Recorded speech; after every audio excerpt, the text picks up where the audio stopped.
जय जय रघुवीर समर्थ. जय जय रघुवीर समर्थ. श्रीमद श्रीदास बोध दशक 5वा मंत्रांचा आणि समास 3. शिष्य लक्षण नाम. श्रीराम समर्थ. समर्थांनी समास 3 शिष्य लक्षण नाम. शिष्याची लक्षणं सांगितलेली आहेत. शिष्य कसा असावा या समासात आपल्याला समर्थांनी वर्णन करून दिलेले आहेत. त्याचं आपल्याला श्रवण करायचं आहे. जय सद्गुरू. मागा सद्गुरूचे लक्षण विषेद केलंय निरूपण. आता सत्शिष्याचे ओळखण सावध ऐका. समर्थ म्हणतात मागील समासात आपण सद्गुरूचे लक्षण विस्तारपूर्वक ऐकले होते. आता आपल्याला सत्शिष्याच कोणावे म्हणावे, सत्शिष्य कोणावे म्हणाले, कोणास म्हणावे, त्याची लक्षणे काय आहेत हे आपल्याला सावधपणे आता ऐकायचे आहेत. सद्गुरू विना सत्शिष्य तो वाया जाया निशेष. का सत्शिष्य विन विशेष सद्गुरूसीने. म्हणजे सद्गुरूंची प्राप्ती झाली नाही तर शिष्य चांगला असून तो संपूर्णपणे वाया जातो. किंवा सत्शिष्य जर भेटला नाही तर सद्गुरू व्यर्थच चिंतात. उत्तम भूमी शोधिला शुद्ध तेथे बीज पेरिले कीड खाद. का ते उत्तम बीज परिसंबंध खडकेसी पडिला. समोर सांगतात उत्तम सुपीक शुद्ध जमीन आहे, ते शुद्धही केली पण त्यात किडे बीज पेरले किंवा उत्तम बीज आहे ते खडकाळ जमिनीत पेरले गेले तर ते दोन्ही ठिकाणचे चांगले पीक येणार नाही. तैसा सत्शिष्य ते सत्पात्र परंतु गुरु सांगे मंत्र तंत्र ते ते अरत्र परत्र काहीच नाही. म्हणजे समज सांगतात त्याप्रमाणे सत्शिष्य हा ज्ञानोपदेशास सत्पात्र आहे, पण त्याला गुरु ज्ञानोपदेश न करता मंत्रतंत्र संतरू लागतो, चेटूक विद्या शिकू शकतो. आणि असे वागू लागले तर शिष्याचे इहलोकी सार्थक होत नाही आणि परलोकही सार्थक होत नाही. म्हणजे इकडे पण नाही आणि नरकात सुद्धा नाही. अथवा गुरु पूर्ण कृपा करी परिशिष्य अनाधिकारी भाग्यपुरुषाचा भिकारी पुत्र जैसा.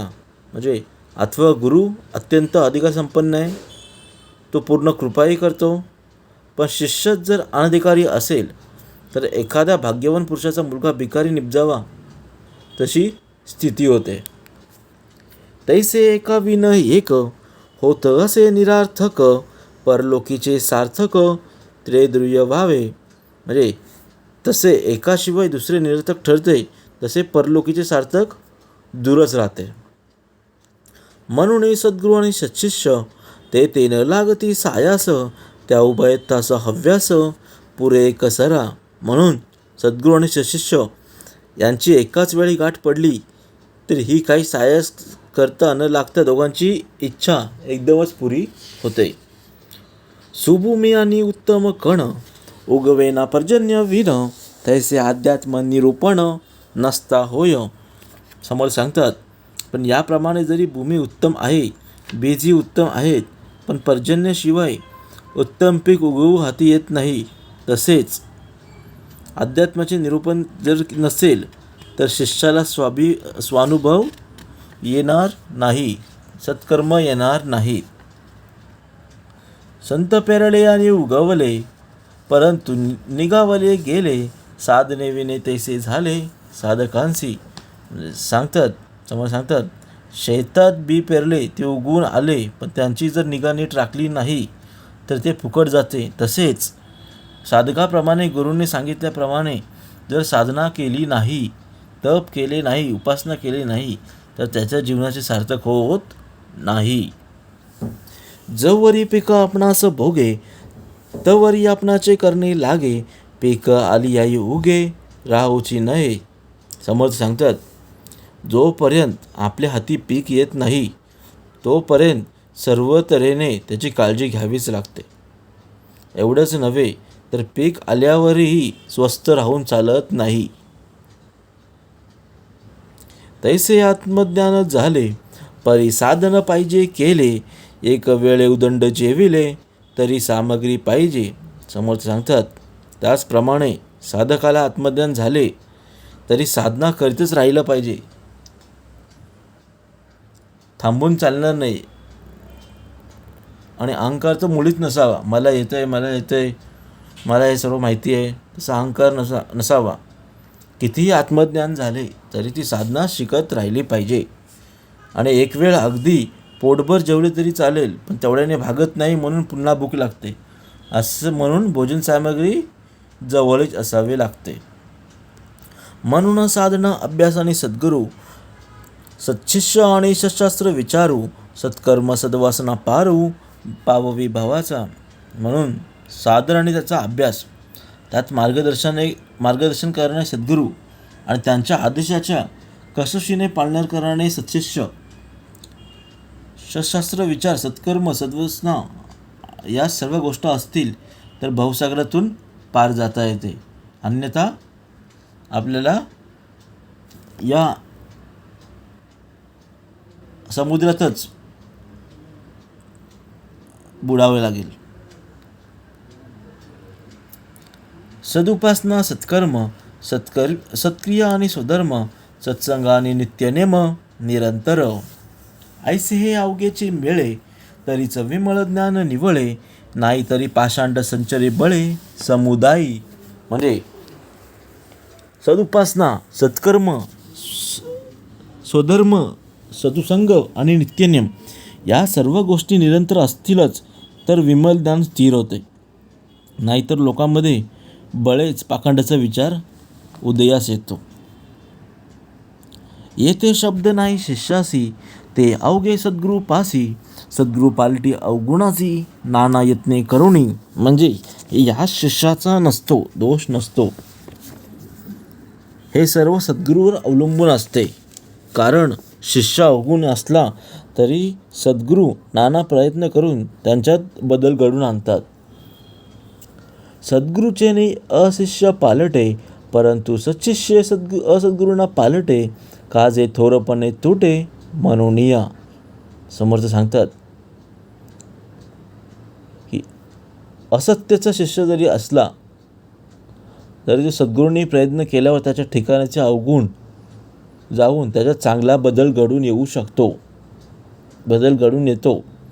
परंतु सशिष्याच्या योगे असद्गुरूमध्ये काही सुधारणा होऊ शकत नाही.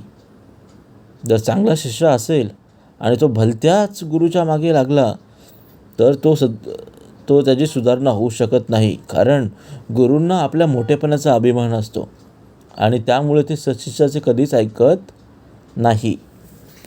या कारणे सद्गुरू पाहिजे, तरीच सन्मार्ग लाहिजे, नाहीतरी होईजे पाषांडवर पडे. समोर सांगतात या कारणामुळे सद्गुरूची अत्यंत आवश्यकता आहे, बाकी काही नाही. आणि तसे सद्गुरू भेटले तर सन्मार्ग प्राप्त होतो, नाहीतर शिष्य पाखंड मताचे अनुकरण करू लागतो. येथे सद्गुरूचे कारण येर सर्वने कारण, तथापि सांगो ओळखण सत्शिष्याशी. म्हणून आत्मकल्याण साधण्याकरता मुख्य सद्गुरूंची भेट व्हावी लागते. हे बाकी सर्व गोष्टी व्यर्थ आहेत. तथापि सत्शिष्याची लक्षणे आता सांगितलेली आहेत. आता आपल्याला श्रवण करायचे. सत्शिष्याचे श्रवण कोणते आहेत, लक्षणं कोणती आहेत ते आपल्याला आता श्रवण करायचे आहेत. मुख्य सत्शिष्याचे लक्षण: सद्गुरू वचने विश्वास पूर्ण, अनन्य भाव शरण, त्या नाव सत्शिष्य. समर्थ सांगतात पहिलं वचन म्हणजे काय? पहिलं वचन म्हणजे विश्वास. सद्गुरूची निष्ठा, विश्वास हे पहिलं सत्शिष्य आहे. सत्शिष्याचं मुख्य लक्षण सद्गुरूच्या वचनावर व त्यांच्या संपूर्ण विश्वास असतो आणि तो अनन्य भावाने सद्गुरूंना शरण जातो. शिष्य पाहिजे निर्मळ, शिष्य पाहिजे आचारशील, शिष्य पाहिजे केवळ, विरक्त अनुतापी. समोर सांगतात शिष्य कसा असावा? शिष्य निर्मळ असावा, आचारशील असावा, विरक्त असावा, आपल्या दोषांची ज्याला जाणीव आहे त्याबद्दल ज्याला पश्चाताप वाटतो असा असावा. शिष्य पाहिजे निष्ठावंत, शिष्य पाहिजे सुचिष्मंत, शिष्य पाहिजे नेमस्त सर्व प्रकारी. समज सांगतात शिष्य निष्ठावंत असावा, पवित्र आचरण करणारा असावा आणि सर्व प्रकारे नियमाने वागणारे असावा. शिष्य पाहिजे साक्षापी विशेष, शिष्य पाहिजे परमदक्ष, शिष्य पाहिजे अलक्ष लक्षी ऐसा. म्हणजे शिष्य अत्यंत उद्योगी, परमदक्ष आणि अलक्ष अशा परमात्म्यावर लक्ष केंद्रित करू शकेल असा शिष्य पाहिजे, असा शिष्य असावा. शिष्य पाहिजे अति धीर, शिष्य पाहिजे अति उदार, शिष्य पाहिजे अति तत्पर परमार्थ विषयी. समर्थ सांगतात शिष्य कसा पाहिजे. शिष्य अति तत्पर पाहिजे, अत्यंत धैर्यवान, अत्यंत उदार आणि परमार्थ विषयी अति आदर करणारा असावा. कधी कोणतीही वेळ येऊ तिथे तो उभा असणारा असावा. शिष्य पाहिजे परोपकारी, शिष्य पाहिजे निर्मत्सरी, शिष्य पाहिजे अर्थांतरी प्रवेश करता. तो परोपकारी, निर्मत्सरी आणि अध्यात्म निरूपण श्रवण करतानाच त्यातील लक्षार्थ जाण्याची पात्रता असणारा असावा. शिष्य पाहिजे परमशुद्ध, शिष्य पाहिजे परमसावध, शिष्य पाहिजे अगाध उत्तम गुणांचा. म्हणजे शिष्य अत्यंत शुद्ध, अतिशय सावध आणि उत्तम गुणांनी संपन्न असावा. शिष्य पाहिजे प्रज्ञावंत, शिष्य पाहिजे प्रेमळ भक्त, शिष्य पाहिजे नीतिवंत मर्यादाचा. म्हणजे शिष्य प्रज्ञावंत, प्रेमळ भक्त आणि नीतिवंत असून मर्यादेशील असावा लागतो आणि समजण्याचा तो मर्यादेशील असावा. शिष्य पाहिजे युक्तिवंत, शिष्य पाहिजे बुद्धिवंत, शिष्य पाहिजे संत विचार घेता. समर्थ सांगतात शिष्य पाहिजे युक्तिवाला पाहिजे, बुद्धिवान पाहिजे, नित्य विचार करून तसा तो वागणारा पाहिजे. शिष्य पाहिजे धारिष्ठाचा, शिष्य पाहिजे दृढ व्रताचा, शिष्य पाहिजे उत्तम कुळीचा पुण्यशीळ. शिष्य धाडसी असावा, दृढव्रती असावा आणि उत्तम कुळात जन्मलेला पुण्यशील असा असावा. शिष्य असावा सात्विक, शिष्य असावा भजक, शिष्य असावा साधक साधन करता. म्हणजे तो सात्विक, भजन आणि नित्यनेमाने साधन करणारा असा शिष्य असावा. शिष्य असावा विश्वासी, शिष्य असावा काया क्लेशी, शिष्य असावा परमार्थासी वाढवू जाणे. म्हणजे सद्गुरूंच्या चरणी त्याचा दृढ विश्वास असावा आणि शारीरिक कष्ट करण्यास तो तत्पर असावा आणि परमार्थ वाढावा अशी तीव्र इच्छा त्याला असावी. शिष्य असावा स्वतंत्र, शिष्य असावा जगमित्र, शिष्य असावा सत्पात्र सर्व गुणे. म्हणजे शिष्य स्वतंत्र, जगमित्र, सर्व संपन्न गुण आणि परमार्थास अत्यंत लायक असावा. शिष्य असावा सद्विद्येचा, शिष्य असावा सद्भावाचा, शिष्य असावा अंतरीचा परमशुद्ध. म्हणजे तो सद्विद्येच्या लक्षणे युक्त, सदायुक्त आणि अत्यंत शुद्ध अंतःकरणाचा असावा.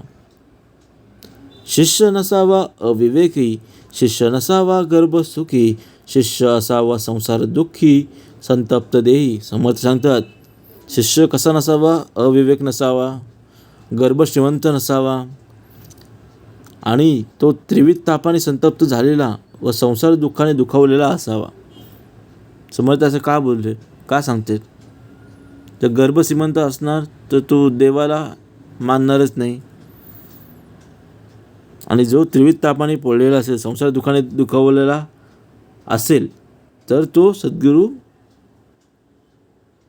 सद्गुरूचे उपासना करेल, सद्गुरूंना आठवेल. त्यासाठी समर्थ सांगतात तो संसार दुःखे दुखावला, तो त्रिविध ताप पोळला, तोची अधिकारी झाला परमार्थ विषयी.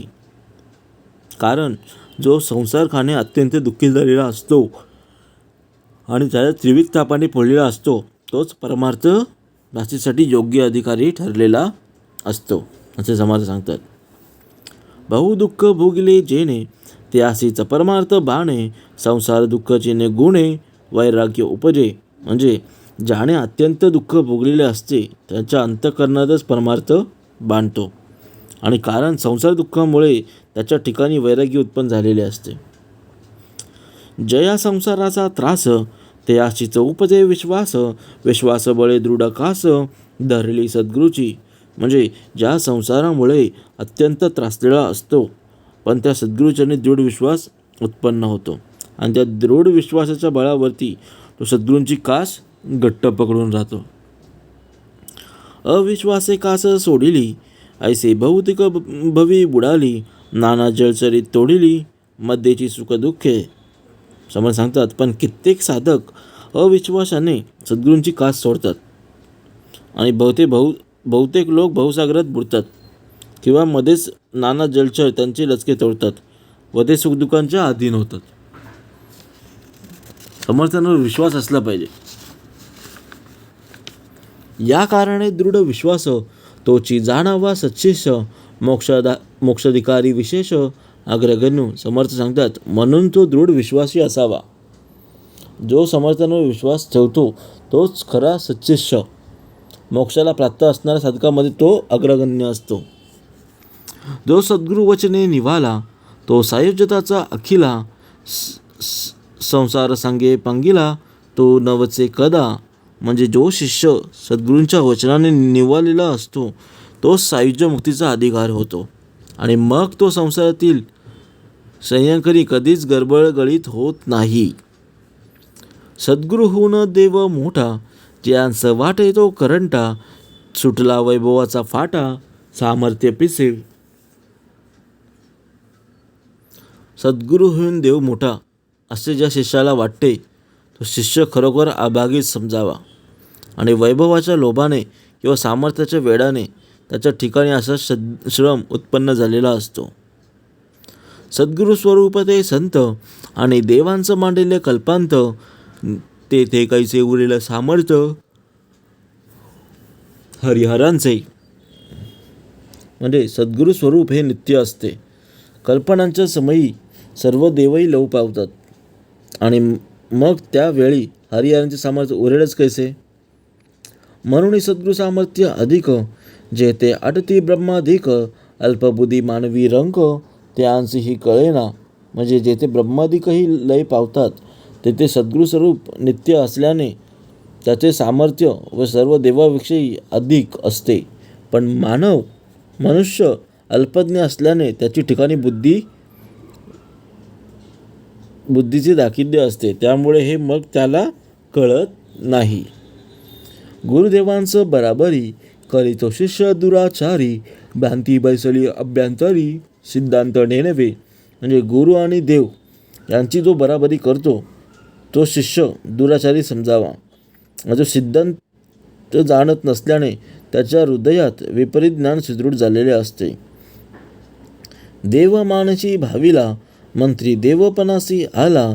सद्गुरू नवचे कल्पिला ईश्वराचेने. म्हणजे वास्तविक मनुष्य आपल्याला कल्पनेने देव तयार करतो आणि मंत्रामुळे देवाला देवपण येते, परंतु ईश्वरालाही सद्गुरूची कल्पना करता येणार नाही.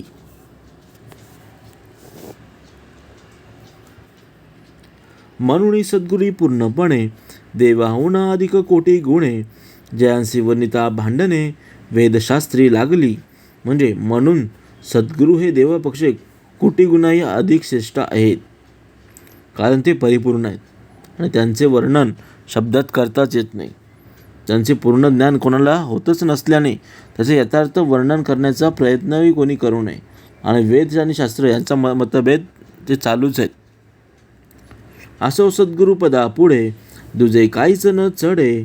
देव समर्थ ते केवळे मायजनित. असो सद्गुरुपदाहून श्रेष्ठ असे दुसरं काहीच नाही, कारण ते मायातीत आहेत आणि त्यांच्या मायाजनित देवांचे सामर्थ्य ते केवढे. अहो सद्गुरु कृपा जासी सामर्थ्याने चाले तया पासी. ज्ञानबळे वैभवासी तृणतुच्छ केले. म्हणजे अहो समर्थाने सांगितले, अहो ज्याच्यावर सद्गुरूची कृपा होते त्याच्यावर कुणाची सत्ता चालू शकत नाही, कारण सद्गुरू कृपेने त्याला ज्ञान झालेले असते आणि त्या ज्ञानाच्या बळावर तो वैभवास कश्यप समान तुच्छ मानतो. अहो सद्गुरुकृपेचे बळे, अपरोक्ष ज्ञानाची उसाळे, मायेसहित ब्रह्मांड सगळे दृष्टीस नये. म्हणजे सद्गुरुकृपेच्या बळाने प्राप्त झालेल्या प्रत्यक्ष ज्ञानुभवाच्या बळाने मायेसहित सर्व ब्रह्मांडाच्या दृष्टीस पडत नाही. ऐसे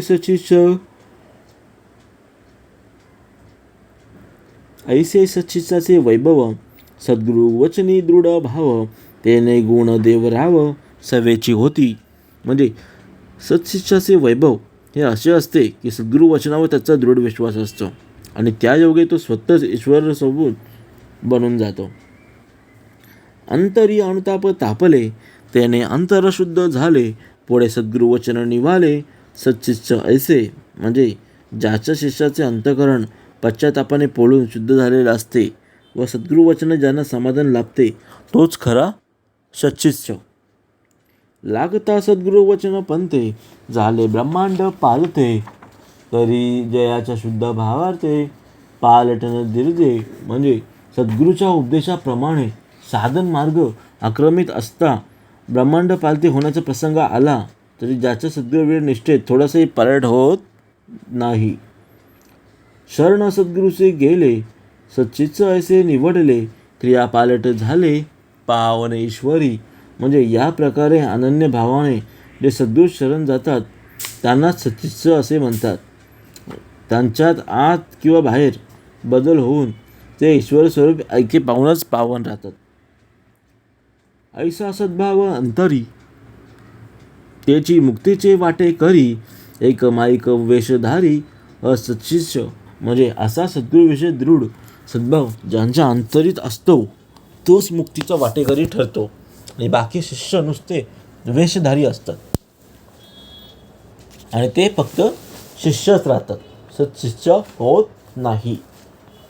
वाटे विषयांचे सुख, परमार्थ संपादने लौकिक, देखो वेकी पळत मूर्ख शरण गेले. म्हणजे असे जे वेशधारी असच्चित्स असतात ते खरे तर विषयात सुख मानणारे असतात आणि लोकांत प्रतिष्ठा लाभावी म्हणून ते परमार्थ करतात आणि त्यासाठी सद्गुरू शरण जाण्याचा देखावा करतात. वास्तविक ते पडत मूर्ख आहेत. समर्थ सांगतात देखावासाठी ते भक्ती करतात. झाली विषयित वृत्ती अनावर, दृढ धरिला संसार, परमार्थ चर्चेचा विचार मळीन झाला. म्हणजे अशा विषयांची अनावर ओढ असते की त्यांनी संसाराला दृढ धरलेले असते, त्यामुळे परमार्थ करण्याचा त्याचा विचार मागे पडतो. मोड घेतला परमार्थाचा, हव्यास धरिला प्रपंचाचा, भार वाहिला कुटुंबाचा, काबाडी झाला. मग समोर सांगतात काय, एकदा संसार पडला परमार्थाचा विसर पडतो, मग तो काय करतो, हळूहळू परमार्थाचा त्याला कंटाळा येऊ लागतो, मग तो प्रपंचाला पकडतो, प्रपंचाचा त्याला लोभ होतो. एकदा लोभ झाला की तो त्यामुळे बायकोशी कुटुंबाशी भार म्हणून वाचा त्याचा सेवक बनून जातो आणि तो तिथेच गुंतून जातो. मानिला प्रपंच आनंद, केला परमार्थी विनोद, भ्रांत मूढमती मंद, लोदला कामी. मग त्याने काय केलं, एकदा तो गुंपून संसारात गेला की तो प्रपंच करणंच त्याला आनंद वाटतो, तो आतमध्ये गुंतून जातो. मग तो परमार्थाला करमणुकीसारखा वागवतो, हसण्याबाजी नेतो आणि ते भ्रमात राहतात आणि ते मूळ मतिमंद असून कामाने ते लुब्ध होतात. शुकर पूजिले विलेपने, मैसा मर दिला चंदने, तैसा विषयी ब्रह्मज्ञाने विवेक बोलिला. म्हणजे शुकराला सुगंधी लेप लावावा, रेड्याला चंदनाने मर्दन करावे, तसे विषय सक्ताला ब्रह्मज्ञानाचा उपदेश करणे याचप्रमाणे व्यर्थ आहे. रासभ उकरडा लोळे, त्यासीच परिमळ सोळे, उलुक अंधारी पळे, तया केवी हंस पंगती. म्हणजे गाढव उकिरड्यावर लोळत असले तरी त्याला सुगंधी द्रव्याने मर्दन करून त्याचा काहीही उपयोग होत नाही. तसेच घुबडाला अंधारात प्रिय असतो, त्यामुळे तो अंधाराकडे धाव घेतो. त्याला सूर्यप्रकाशाची कितीही विरह करण्याचा हंसाचा पंगतीत बसवले तरी तो बसणार नाही. तैसा विषयदारीचा बराडी घाली अधपतनी उडी, तयांच भगवंत आवडी सत्संग कैसा. म्हणजे त्याप्रमाणे आशाळभूतपणे विषयसुखाची अपेक्षा करणारा भगवंताची आवडी सत्संगाची आवडी कशी असणार. वरती करुणे दांताळी स्वानपुत्रे हाडे चगळी, तैसा विषयी तळमळी विषय सुखा कारणे. म्हणजे ज्याप्रमाणे एका कुत्र्याचे पिल्लू दात काढून हाडे चळगळत असतो आणि त्यात तो आनंद मानतो, त्याचप्रमाणे हे विषय माणसाला विषय भोगातच सुख वाटते आणि ते मिळाले नाही तर तो तळमळू लागतो. त्या स्वानमुखी परमान्न की मर्कटांचे सिंहासन, तैसे विषयशक्त ज्ञान जिरेल कैसे. म्हणजे त्या हाड चळगळण्यात कुत्र्याला जो सुख मिळते ते त्याच्या परमान्न दिले तर त्याला कसं गोड लागणार. किंवा माकडाला सिंहासन आवडत नाही, त्याप्रमाणे आत्मज्ञान विषयशक्त मानवाला कसे बरी पचनी पडेल. रासबे राखता जन्म गेला तो पंडितामध्ये प्रतिष्ठेला, न वचे तैसा आशक्ताला परमार्थ नाही. म्हणजे गाढव राखता राखता त्याचा जन्म गेला आणि माणसाला जर पंडिताच्या सभेत नेऊन बसवले तर त्याला ते मानवत नाही. तसा विषयशक्त माणसाला परमार्थ हा मानवत नाही. मिळाला राजहंसाचा मेळा, तेथे आला डोंब कावळा, लक्ष्मणविष्टेचा गोळा हंस म्हणती. म्हणजे राजहंसीच्या समुदायात एखाद्या डोंबकावळ्याने प्रवेश करून चुकून जरी तिथे आला किंवा त्याचे लक्ष विष्टेच्या गोळ्याकडे असला, मात्र तो स्वतःला राजहंस म्हणवतो. तैसे सज्जनाचे संगती विषय सज्जना मनवेती, विषय अमेद्य चित्ती गोळा लक्षीला. म्हणजे तसेच सज्जनांच्या संगतीत आलेले विषयशक्त लोक स्वतःला सज्जन म्हणवतात, पण त्या डोमकावळ्याप्रमाणेच त्यांचे सर्व लक्ष विषयरूपी अपवित्र गोळ्याकडेच लागलेले असते. समर्थ सांगतात, काखे घेऊन या दारा म्हणे माझ संन्यासी करा, तैसा विषयी सैरा वैरा ज्ञान बडबडी. म्हणजे बायकोला काखेत घेऊन जर कुणी मला संन्यासी करा असं म्हणू लागला तर त्याचे ते बोलणे जसं असंबंध वाटते, जे त्याच विषयी माणसाची ज्ञानसंबंधीची बडबड असते. असो वैसे पडत मूर्ख ते काय जाणती अद्वैत सुख, नारकी प्राणी नरक भोगती स्वेच्छा. म्हणजे असो समर्थ सांगतात, असो जे असे पडत मूर्ख आहेत ते अद्वैत सुख कसे काय जाणू शकतील, आणि नरकयोगी जे प्राणी असतात ते स्वतःच्या इच्छेने नरक भोगतात. वैशेची करील सेवा तो कैसी मंत्री म्हणावा, तैसा विषयदास मानावा भक्तराज केवी. म्हणजे वैशीची जो सेवा करतो तो सजाचा मंत्री कसा काय होऊ शकतो, त्याचप्रमाणे जो विषयांचा दास बनलेला आहे त्याला भक्तराज कसं म्हणता येईल.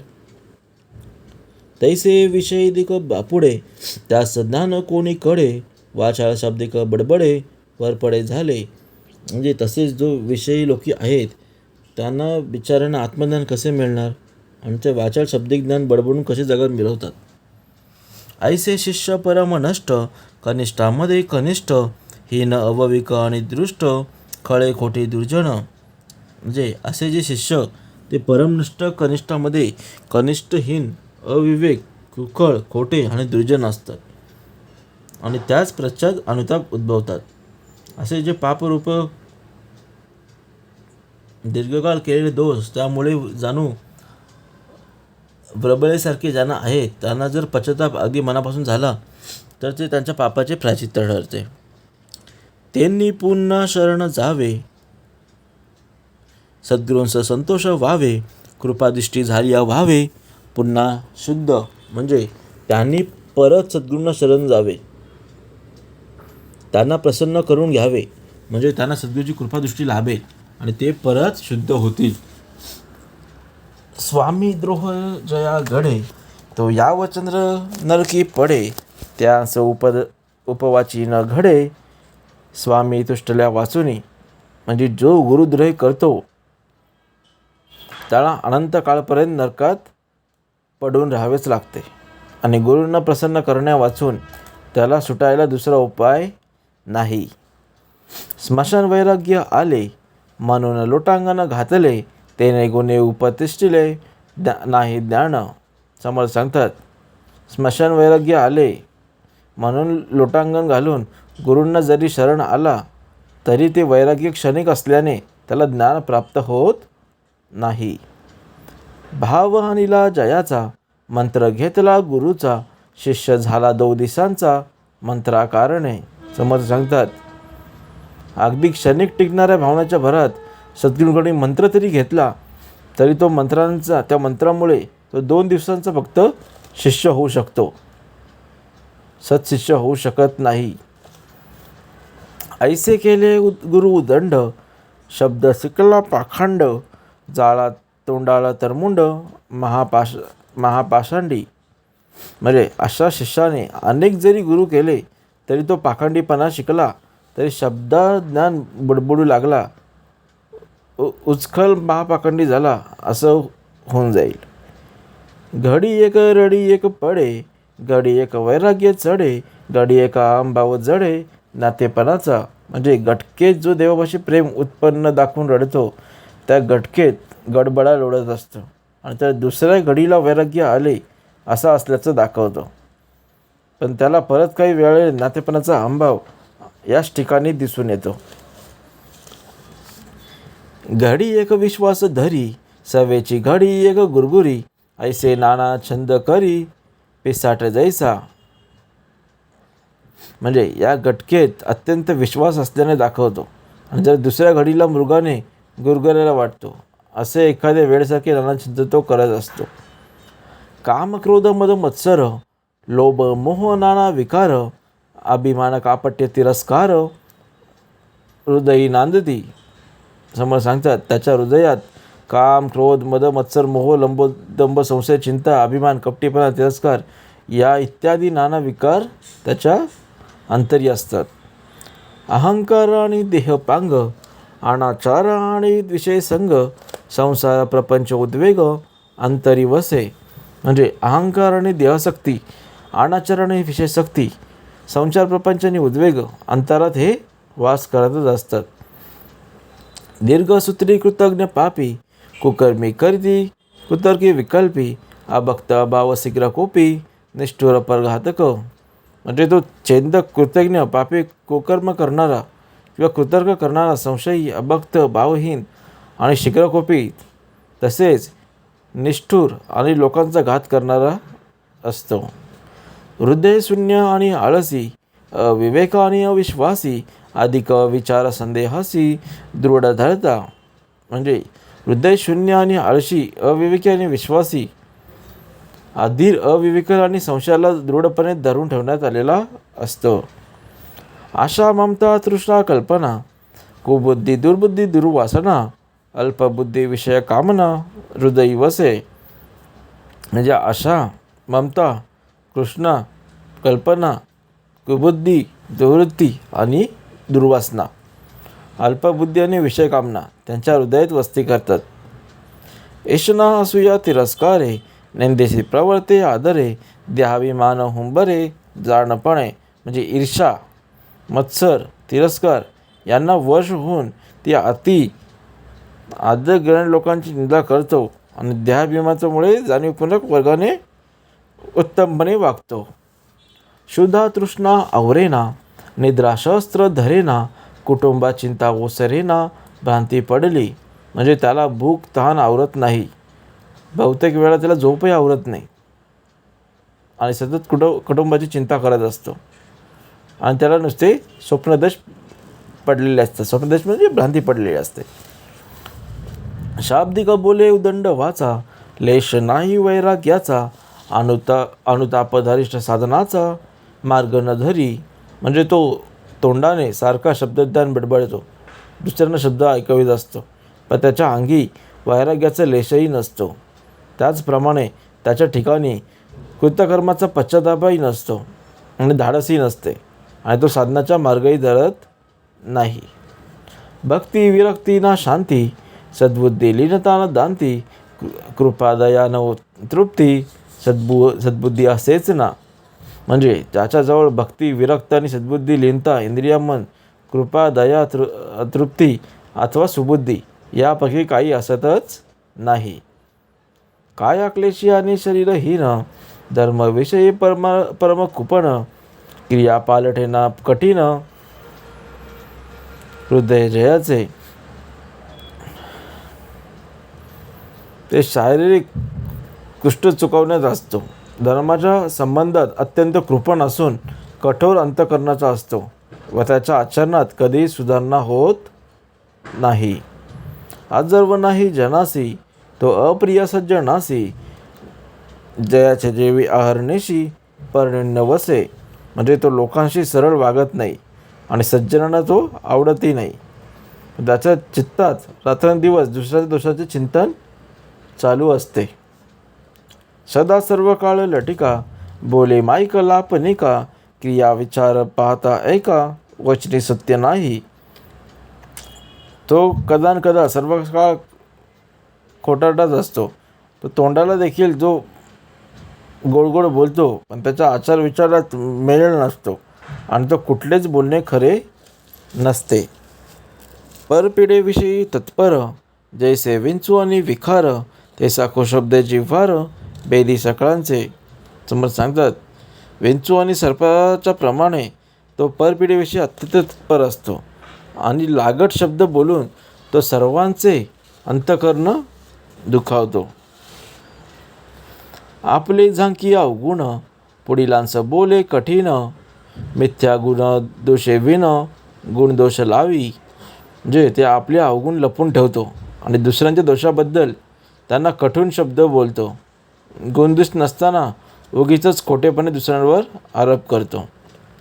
स्वय पापात्मा अंतरी, पुढलांचं कव न करी, जैसा हिंसक दुराचारी, परदुःखे शिनेना.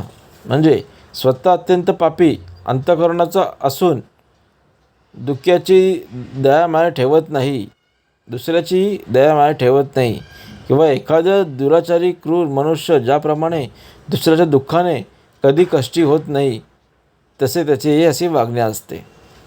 दुःख पराव्याच्या नेनती, दुर्जन गांजरीनं गांजिती, श्रम पावता आनंदती आपल्या मनी. समोर सांगतात, दुर्जन लोक जे असतात ते दुसऱ्यांचे जणू दुःख जाणू शकत नाही आणि दुसऱ्यांना सतत छळत राहतात आणि त्यांना कष्ट करत पाहिले की ते मनोमत आनंदून जातात. स्वदुःखे झुरे अंतरी आणि परदुःखी हास्य करी, त्यांचं प्राप्त यमपुरी, राजदूती ताळती. म्हणजे आपल्या दुःखाने जो अंतरच जुळतो आणि लोकांना दुःख झाले की त्याला आनंद होतो आणि त्याला उकळ्या फुटतात, त्याला यमलोक प्राप्त होतं समर्थ सांगतात. आणि ते यमराजाचे दूत त्याला मारत असतात.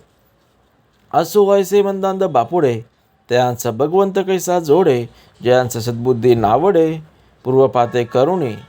असो समर्थ सांगतात, असे जे बिचारे मंदांध लोक असतात ज्यांना त्यांच्या पातकांच्यामुळे सुबुद्धी आवडत नाही आणि त्यांना भगवंताची प्राप्ती कशी काय होईल. त्यांस देहांचा अंती, गात्रे क्षीणता पावती, जीव लगे ओसंडती, जाणवेल तेव्हा.